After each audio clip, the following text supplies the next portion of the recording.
আমার সেই গল্পটা এখনো শেষ হয়নি, শোনো।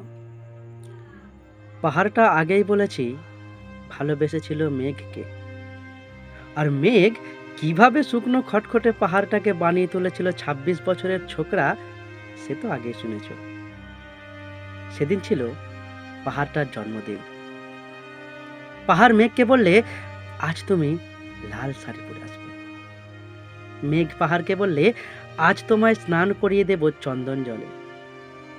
ভালোবাসলে নারীরা হয়ে যায় নরম নদী, আর পুরুষেরা জ্বলন্ত কাঠ। সেইভাবেই মেঘ ছিল পাহাড়ের আলিঙ্গনের আগুনে, আর পাহাড় ছিল মেঘের ঢেউ জলে। হঠাৎ আকাশ জুড়ে বেজে উঠল ঝড়ের জগঝম্প। ঝাঁকড়া চুল উড়িয়ে ছিনতাইয়ের ভঙ্গিতে ছুটে এলো এক ঝাঁকা হাওয়া। মেঘের আঁচলে টান দিয়ে বললে, ওঠ ছুরি, তোর বিয়ে। এখনো শেষ হয়নি গল্পটা।